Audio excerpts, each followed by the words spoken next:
O'tgan yili konsertdan keyingi voqeani qarang. Bir kun kelsam, mahalla hammasi ko'chada, hamma to'palay, ha desam, soat 8 dan 20 minut o'tganda yer qimirlarini deydi. Sizlar ham o'sha paytda ko'chadamidinglar? Ana musulmonchilik.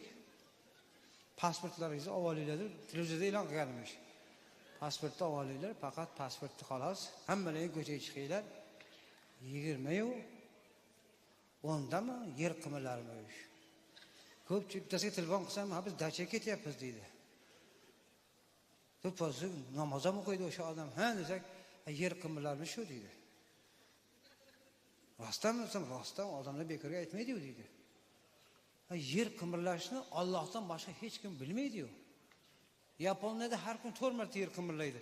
O'shalar hozir ham oldindan aytib bera olmayapti. Nima bo'lishini ertaga yoki bugun. Bizning xalqimiz hammasi ko'chaga pasportini chiqib olgan, uyini o'g'irlab ketdi yarmini.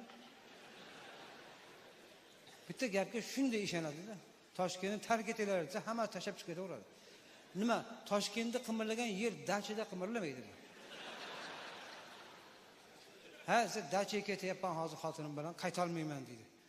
Men aytdim, dachada ham yer qimirlaydi desam, endi men tushuntira olmasam xotinimga nima qilay deydi. Xotinimning davlinasi bor deydi. Chidab tura olmayapti Toshkentda. Shuning uchun men dachaga olib ketyapman deydi. Talabga binoan dachaga ketyaptimish. Ya, ay, Xudoning yeri bitta-ku. Dachangda ham qimirlaydi o'sha yer. Toshkentda ham qimirlaydi, boshqa yerda ham. Ajoyib bir xalqimiz bor-a. Shuni ham o'zlaring o'ylab topib va o'zlaring ishonaverasizlar. Men bu gapni nima uchun aytayapman? Yerni faqat Allohning o'zi biladi qachon qimirlatishni va qancha qimirlashini. Xalq bandasi hech narsani tushunmaydi, bilmaydi. Agar hamma narsani bilaverganimizda biz umuman yashamagan bo'lardik. Shuning uchun ko'p narsani bilishga haqqimiz ham yo'q, kallamiz ham